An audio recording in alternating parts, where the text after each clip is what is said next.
to have a quick word with you on the topic that is on the table, which says it all: blue economy and capital markets.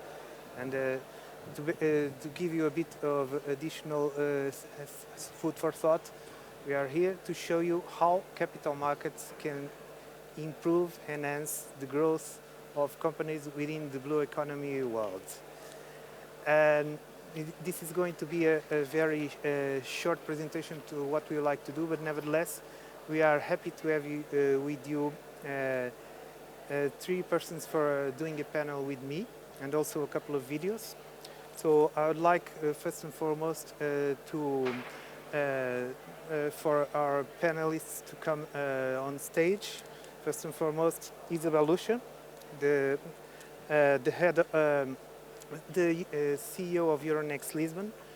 As a bit of background, Isabel is an economist that has undergone several roles within Portugal, such as being a senior advisor of a former prime minister, and also she took some roles in the debt agency, in the Portuguese regulator, and currently, as I've said, is the CEO of Euronext Lisbon. Second, I'll also like to ask Øyvind Amundsen to come on stage.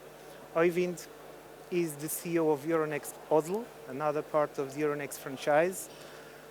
Oslo took some legal roles before getting into the CEO role. He was in several law firms in Oslo, and one very important thing and that comes very handy for this event is also a naval officer.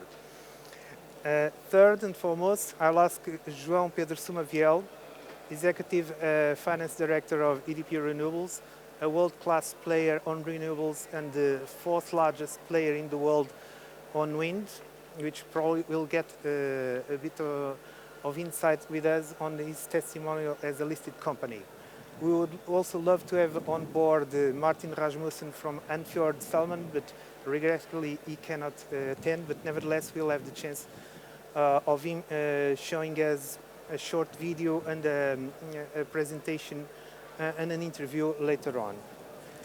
With this being said, because time is tight, I'll ask Isabel to come here and have a short remarks on capital markets as overall, please.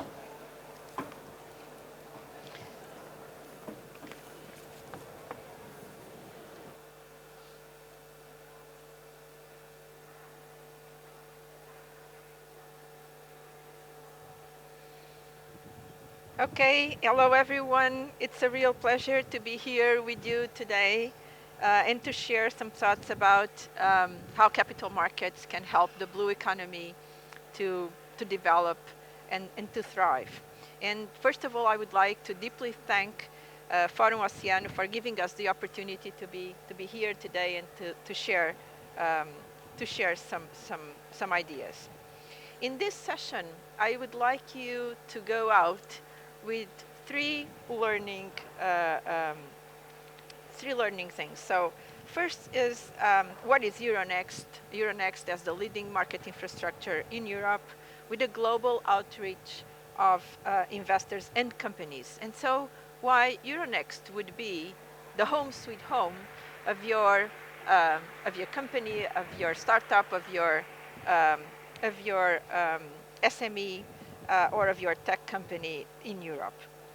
Second is about our commitment as a European leader, our commitment with the blue economy, with protecting the oceans and developing the opportunities around ocean and water opportunities.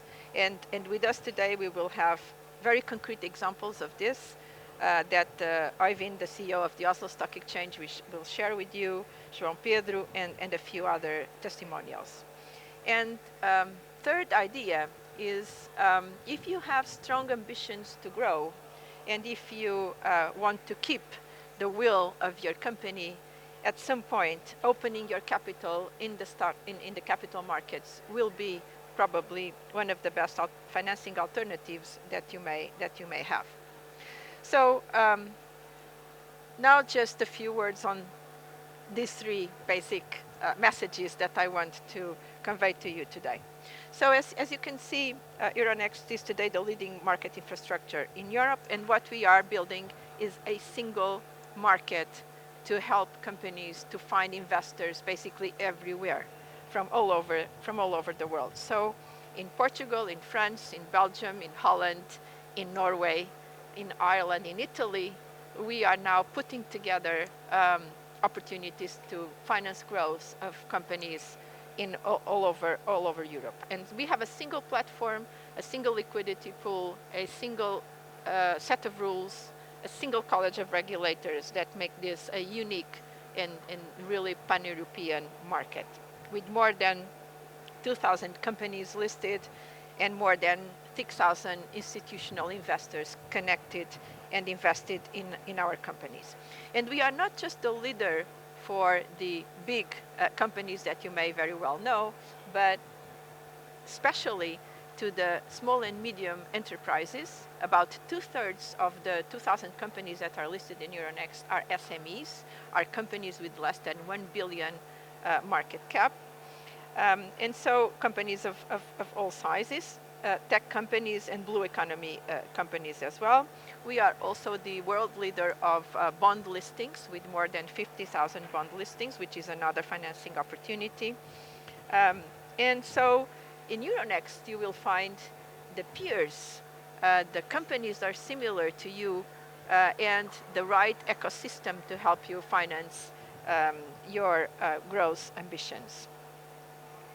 Now a word on our commitment with the blue economy.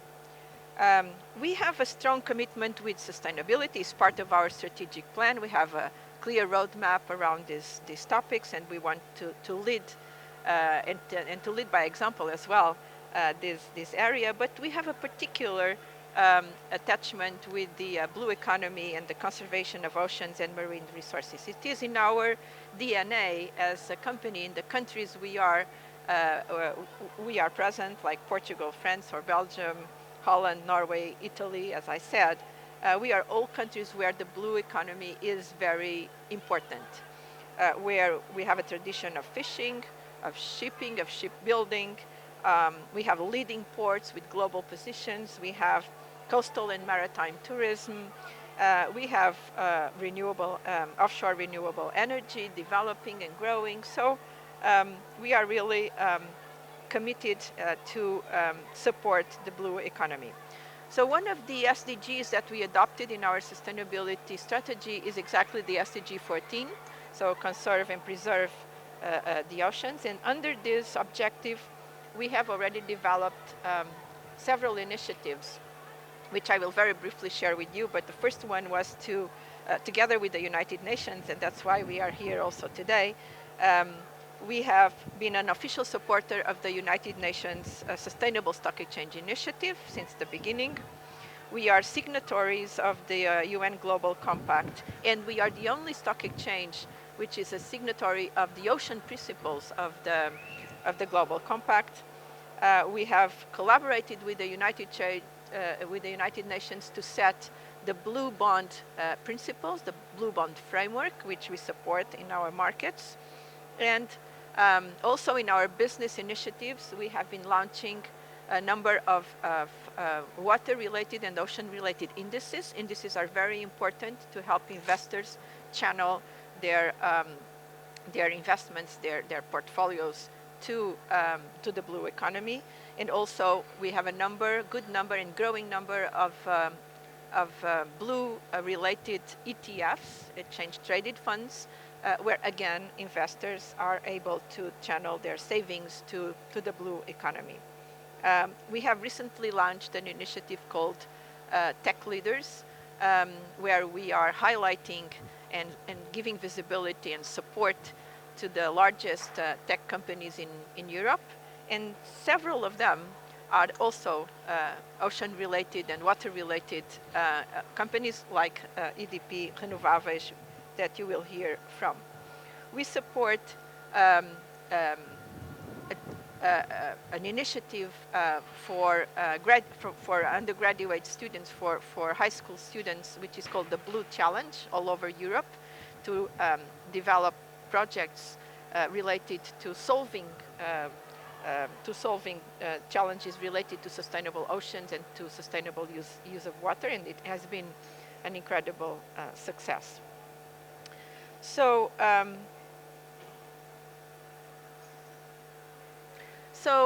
this is a bit the Euronext blue economy in numbers. I will not cover all of them, but just to give you a highlight that about 10% of the companies that are listed in all our countries are related to the blue economy. And there has been a very strong dynamic of the new blue economy companies with an increase of 30% last year. Markets have been very, very active in 2020 and 2021 in financing companies related to sustainability challenges. There is a consensus and a clear view that the coming years, the coming decades will be of strong investment if we want to achieve sustainability goals, and in particular goals that are related with the oceans and with the management of water. So companies have started to prepare, so have started to raise money to deal with these challenges, but again with these opportunities to develop these new products and these new solutions. So obviously energy transition is part of this and probably will be accelerated under the current very complex conditions that we are going through. It is a fact that we are going through a very volatile market cycle these last few months, and that will probably last for a while more. But markets work in cycles, develop in cycles. And so the advice is that companies get prepared if they want to tap the markets, and then they tap the markets when the conditions are most favorable. My next message is about what can the market really do for you. And I would like to go to the basics of finance. How can you finance your future growth, and what is the role of capital markets? You can finance your company obviously with a mix of debt and equity, and the earlier stages and the more riskier stages will probably require more equity. In this very simple picture, you can realize that in the more early stages of your business, you may find it easier to finance through obviously your own funds, but through venture capital or some loans or some private equity.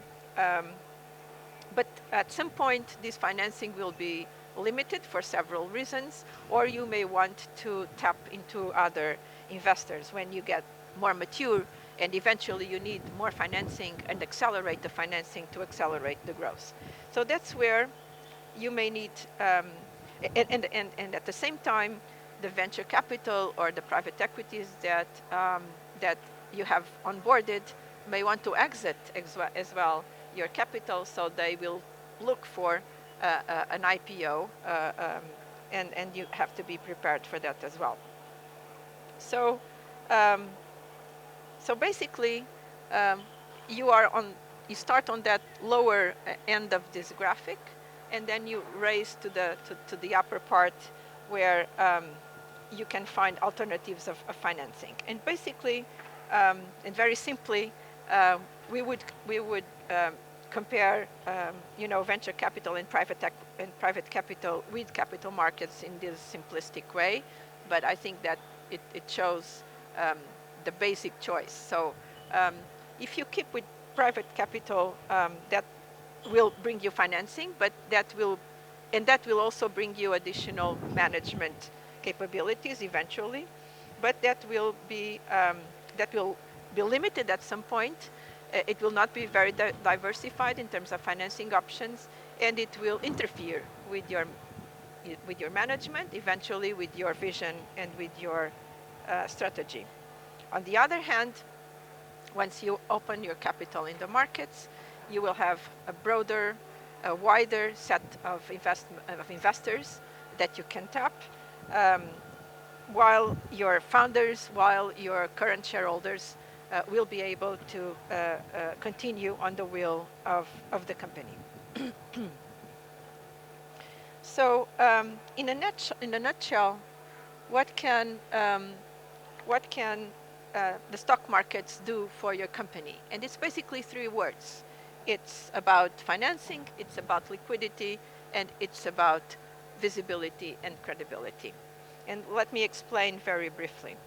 It's about financing because capital markets is the ultimate source of financing a company can get. It's the source that will allow you to raise more money and faster. So if you want to grow, and if you want to grow fast, this is an option that will allow you to do that. Obviously, you will always need the right balance between equity and debt, so you need to tap the equity capital markets. If you are listed, your shares can be a powerful currency towards an M&A, an acquisition that you may want to do. Instead of just having to pay in cash, you can use your own shares to pay for an acquisition, which is another flexibility that you may have. And then, as I said, some founders and some venture capital or private equity investors may want to exit. Founders may want to diversify their private wealth, and professional investors, they have their own time frames, and at some point they need to exit. So the market is there to give them also that possibility. And the market provides a price, provides liquidity, and a consensual price because it's the market price. So whenever you are negotiating anything that involves your capital, having a market price will make this easier as you have a reference price in the market. And finally, visibility and credibility. It is a fact that companies that are listed, can you hear me? Yeah? Okay. That companies that are listed are more visible towards a diversified range of stakeholders, and in several senses are more credible. If you want to engage new suppliers, relevant suppliers, large suppliers, or clients, as you are under a set of transparency rules and compliance rules, you will be seen as a more reliable company. Finally, the last question will be about when is the right moment. There is not really a right moment in the cycle of a company to become a listed company. Let me give you just two examples.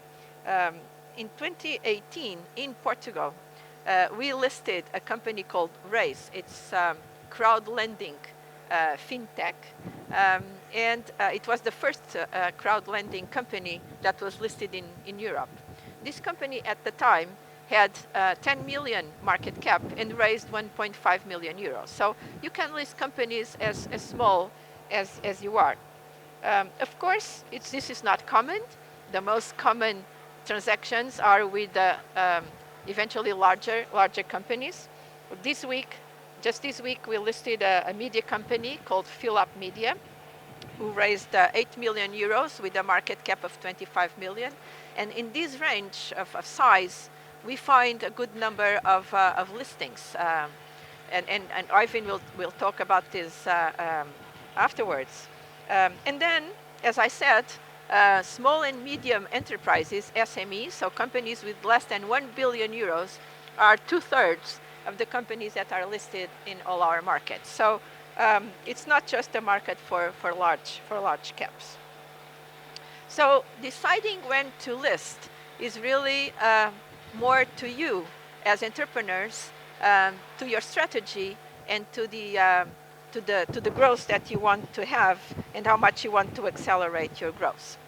And let me just finalize by reminding you that capital markets are and will continue to be a fundamental pillar of today and tomorrow growth. Just have in mind that the most disruptive, the most innovative, and the fastest growing companies that we can think of all went through the road of capital markets. If you think of the Googles and Amazons and Microsofts of the other side of the Atlantic, but also of the Adyen's and Atos and Nexus and Allfunds and a large number of very interesting European companies, they have all done these roads. So my last comment would be capital markets will open new horizons for your ambitions. So just grab them and build your blue economy leader. Thank you so much. And now I will leave you with Oyvind. Well, with Pedro first, because he will have some questions for us.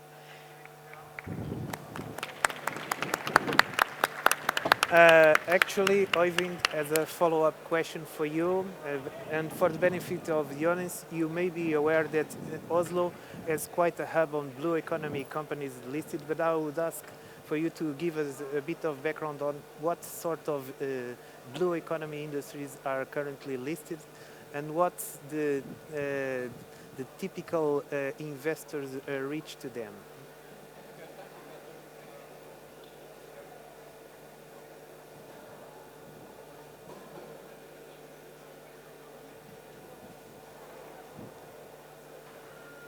Not sure if you can hear.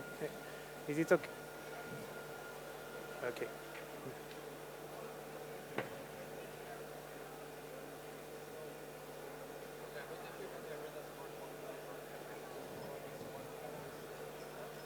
No. All.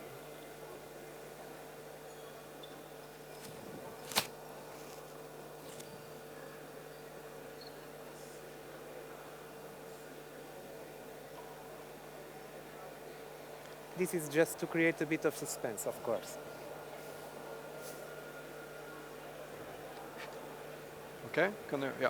Okay. Okay, great. Do you want me to repeat the question? No, I know. Okay, great.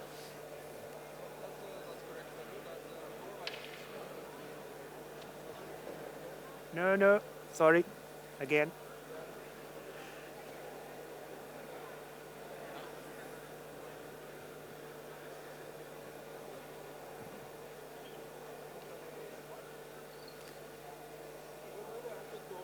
Maybe, yes, good suggestion. If you can, maybe this mic will work better for you.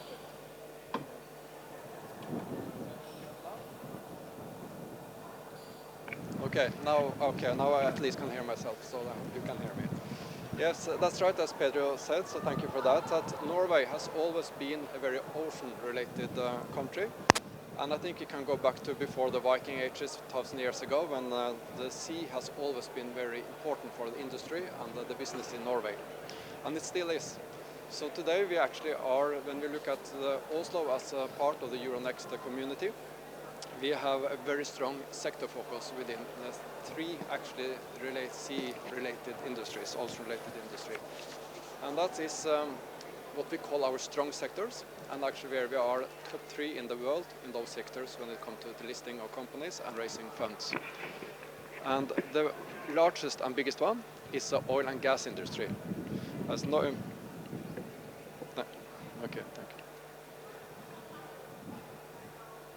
you. Norway found oil back in the 60s and developed that from nothing to a very large industry, and it's the most important industry in Norway today, both on the exploration and production side, but also on the oil service industry.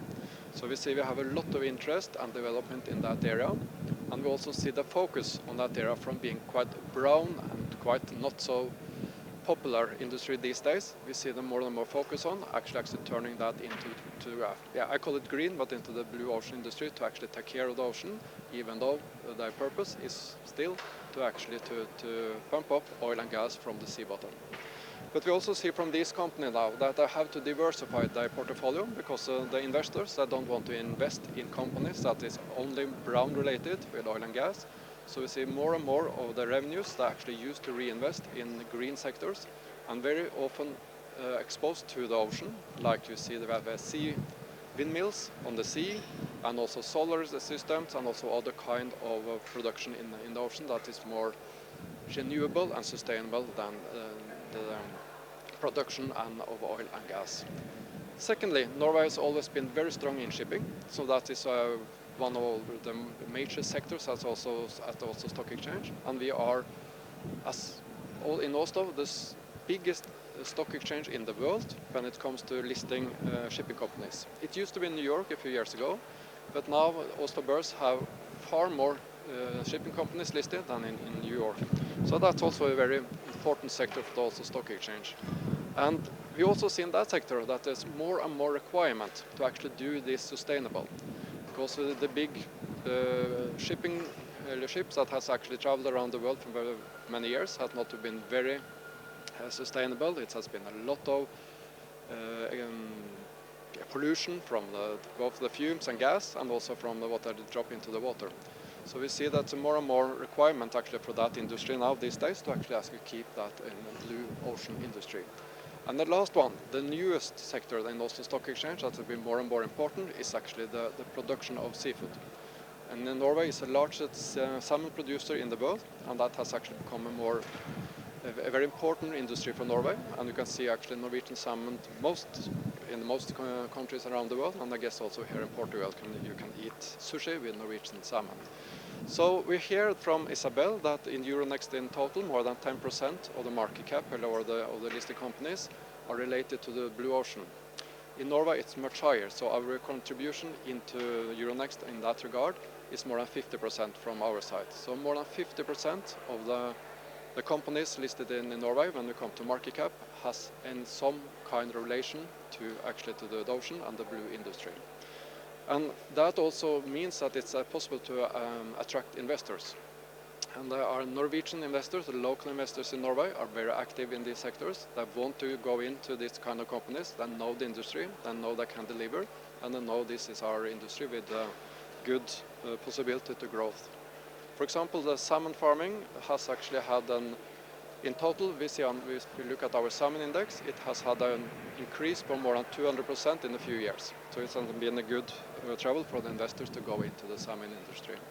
And this has also been discovered by the international investors. So when you look at also stock exchange separately as a part of Euronext, we have more than 40% of our investors are international. They are based in Europe and in the US and all over the world. And most of these investors are actually investing in blue ocean industry companies. So we see that actually has been a good travel, and this is something that we definitely will focus on going forward. And we see the good possibilities both for new companies, both for SMEs and also the existing larger companies and investors to invest in these companies and have hopefully a nice travel in this industry going forward. Description. Now, before we get into a question with João, we're going to run a very quick video of EDP Renewables.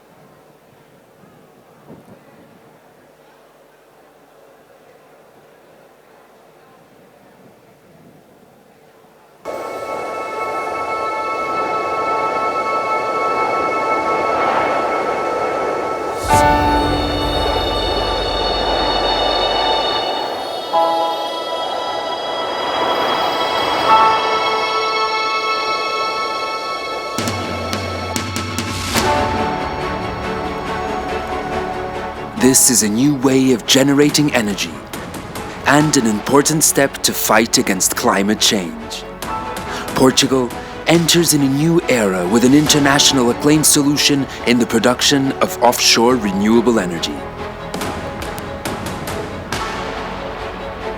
The Wind Float Atlantic project, formed by Ocean Winds, Repsol and Principal Power, is the first floating wind farm in continental Europe just off the coast of Viana do Castelo.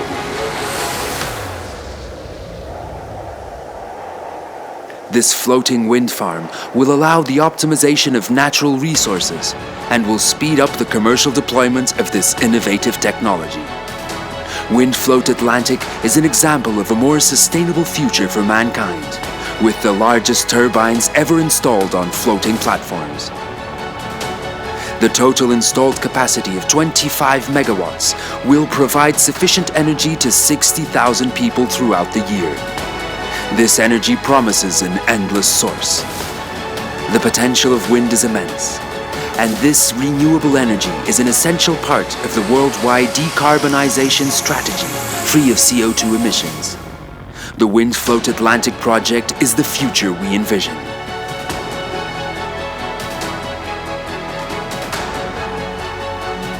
Our mission has begun, and we will continue to nurture the power of nature to make our planet more sustainable. This is the beginning of a new era committed to enabling a better future.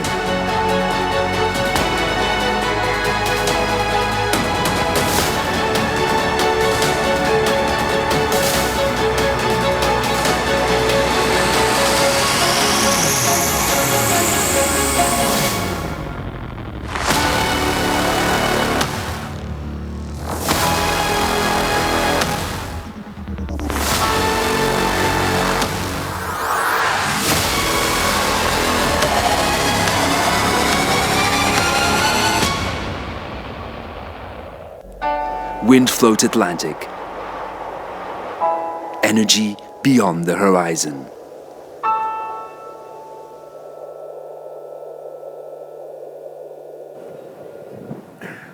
Well, João, considering the weather conditions, I would say that your stock price must be going up today. Well, but jokes aside, could you give us a quick uptake on what is the role of capital markets on the growth of this particular division? I will ask for you to be short. Sorry, Yeah, but we are running I will. low on time. I'll do it short. So first of all, I must say that for EDP as a group, um, under our financial policies and our financial strategy, we have defined a couple of key drivers now for our financings. One is a centralized management of the financing. Other is the credit rating, which we try to keep now above the investment grade threshold. But then the DCM, the ability to use the debt capital markets are definitely one of the key drivers for us. The way I can show it to you and exemplify is saying that out of our current gross debt, almost 16 billion euros, 90% of that, 90, has been raised on debt capital markets. So it's the easiest way I can use to show how important it is for us. Looking forward, I still believe that it will be also very, very important. We have a very ambitious business plan beyond ourselves that was announced in 2021 and goes up to 2025, and where we are. We have defined an objective to build at least 4 gigawatts on average on a yearly basis. So in order to do it, we need to deploy 24 billion of euros, and the source of financing for such a huge amount of investment is coming not only from our funds from operation, from our asset rotation strategy, that is another source of financing, but also from the capital markets, either equity capital markets, where we have already raised additional equity, but complemented by the debt capital markets, where we believe that we will raise the remaining amount of money that is required. Also, it's important to say that it's not only the growth that requires the debt capital markets, it's also the need to renew our portfolio of debt throughout the time, as each bond will expire now in different moments, and we need to have the ability to do it. How confident we are that we will be able to keep doing it and will be an attractive target for investors? I believe there are two things I would highlight. We need to be very strict and keep our discipline, complying with the metrics, the credit metrics we have engaged, but also we need to present clear objectives, a clear strategy that be credible for investors. And when we as a group, we are saying that we will double our renewable energy capacity up to 2025, or we are saying that we will be coal-free by 2025, when our EBITDA 100% of our EBITDA will be related to energy transition activities by 2030, or also full carbon neutral by 2030. All this together makes EDP and EDP Group a very attractive story and a very attractive company for debt capital market investors. Thank you, João. Now we'll switch again to another video so that you can have a look at another testimony for Andfjord Salmon, a company listed in Euronext Oslo. Please. Thank you. It's as good as the video from EDP Renewables, I can assure you that. Just off the coast of Andøya Island in the Vesterålen archipelago, the Gulf Stream flows north. At no other point on this extremely long coastline does the life-giving current reach closer to land than at this island. The fresh seawater in the fjords of Andøya maintains the perfect temperature for Atlantic salmon, which positively thrives in these waters. That's the reason why Andøya's location makes it uniquely suited to salmon farming. We collect the water at a great depth, far below the levels where salmon lice and hazardous algae thrive. Since the onshore pools also lie below sea level, Andfjord salmon's flow-through technology is not dependent on costly energy. The water from the Gulf Stream passes through the pools up to 15 times per day. We collect the valuable biological residue, which then can be utilized in a circular way to produce bioenergy and electricity, as well as agricultural fertilizers. Andfjord salmon does not need to heat up or cool down the water. The stable temperature from the Gulf Stream between 7 and 12 degrees Celsius ensures that salmon are content and grow continuously year-round. In our pools, the salmon have plenty of space and pure oxygen-rich water. Our flow-through technology provides optimal growth conditions for salmon. Andfjord Salmon's ambition is to create the world's most environmentally and fish-friendly onshore facility with the smallest possible footprint. We're doing this because the world needs more healthy protein of the highest quality. But we're also doing it for the salmon and for the beautiful nature here on Andøya, nature which future generations will inherit from us. The home of Atlantic salmon. Hi, I'm Peter Wilton. I'm here to make a short interview of Martin Rasmussen, CEO of Andfjord Salmon, a company based well within the Arctic Circle in the island of Andøya. That, as the name implies, it's a company that deals with salmon. But I'll leave Martin to explain exactly what the company is and what its purpose. But the first question that I have for Martin at this stage is that you are a listed company. In fact, Andfjord listed in Euronext Oslo in 2020. But could you please tell us what were the reasons for this strategic move? Yes, Andfjord Salmon has identified a long-term roadmap for growth, and growing from developing a brand new land-based aquaculture concept towards a long-term production target of 90,000 tons hog produced salmon yearly. Access to financing is the key to these plans. While Euronext Growth offers a lighter regulatory regime compared to Euronext regulated markets, a listing here is easier to manage for companies that are in a build-up phase and that want to retain a lean administration, such as Andfjord Salmon. At the same time, the listing and continuing obligation guarantee protection and transparency for investors. The latter is important to help us to secure financing for young companies with ambitious growth plans. Okay, as a follow-up question, could you just give us a bit of a ballpark on how long was the decision process within the company to actually doing an IPO and the actual listing process itself afterwards?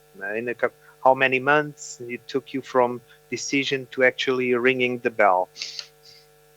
Yeah, the decision period was around 6 months, and the actual listing process was done within 2 to 3 weeks, actually. Lovely. A very short and efficient period. Okay, Martin, one additional question, just for the audience to be aware. Currently, Andfjord has a market cap of around 1.6 billion Norwegian kronen. And what are, in your view, the key takeaways that you would share with a blue economy company that might be considering doing an IPO in the near future? Identify a clear equity story and stick to it. Especially after an IPO, it's easy to be tempted to change direction if your share price starts developing negatively. And our response has been to reinforce the focus on our equity story, including the uniqueness of our land-based aquaculture concept. And also, do not be afraid to commit to doing more than what is formally required by an Euronext growth-listed company, such as high-end corporate governance approach or sustainability reporting. Such transparency and professionalism helps to build trust among investors. Okay, that is very clear in my view, and I guess that it will also be clear for the audience. Martin, I have no further questions at this stage. Hopefully you might get some feedback from the audience, so be prepared to some people that might be willing to better understand your experience and reach out to you. This being said, I thank you for this interview, and we'll get back to you soon. Thank you very much. Okay, now for the speakers, we have 2.5 minutes, and I still have one question for each of you. So let's make it a 1 minute question and answer, if you like. For Isabel, could you briefly describe what are the benefits for a company once it gets listed? Well, thank you. I think that from the testimonials we have just heard, it's clearly about financing growth, growth opportunities, innovation, research, and internationalization. So getting bigger. It's about visibility. It's about credibility, as I said. When you're dealing with new clients, with new suppliers, with new stakeholders, it will help you to have this kind of stamp, because being listed is also a stamp, as you have to comply, and as it was said, it's good to comply with some rules of transparency, because that makes your company more trustful. And then it's about liquidity. It's about having a way for the founders and for the investors to have a price, to have a reference price, and to reach liquidity when needed. Thank you. Oyvind, a tough question for 1 minute. Nowadays, the market seems to be a bit selective, at least this year. Would you say that this has a particular impact on blue economy companies? I guess not. Yeah, you're right. The market has become tougher than it was 2 years ago, 1 and 2 years ago. But I still think it's very possible, and that's what we still see in Oslo and other Euronext locations, that if you have a good company, you have a good story, then it's definitely possible to raise capital. We see that the investors are there. They're still wanting to use parts of their funds in risk capital. So I think it's even the market goes up and down, and sometimes it's very easy to raise funds, and all the time you have to work more on your story and keep the, as we heard earlier today, you have to keep the equity story. But what we see is so far in all our markets in Euronext, it's definitely possible to still raise funds if you have a story and you keep it and you have actually can deliver what actually you tell the market. Thank you, Oyvind. Well, and for João, a hot topic these days is, of course, sustainability and ESG. How do you think that it impacts the life of a listed company, both as a challenge and as an opportunity? We clearly see it more as an opportunity, and maybe I would take the chance to share with the audience how, from a financing perspective, we are linking ourselves to the DNA that is already in our strategy. Is using the green bonds now is the main way that we are linking our sustainability strategy to the financing. What does it mean, green bonds? It means that when you go to the market and we raise our funding this way, we are committed, we engage with our debt investors in the way we will spend the money they have provided us with. And in our case, what we have committed with the investors is that we will use the money to finance our wind and solar projects. And this is clear a way that is being seen by the investors as an attractive and sustainable way. I can just provide you an example. The last green bond we issued in the market in the first quarter of 2022, we were able to minimize the new issue premium now when compared to our other peers that were doing transactions at the same time without this green connection. And also we can see it on the number of times your bond is oversubscribed. Now at this time our bond it was 6 or 7 times oversubscribed, and this is a clear now sign how it is being attractive for debt capital markets, this sustainability link in this case through the green bonds. Thank you, João. Well, I guess that we are out of time. I'm not sure if you still have 1 or 2 minutes to answer some questions from the audience. Don't be shy. 1 more second. No questions?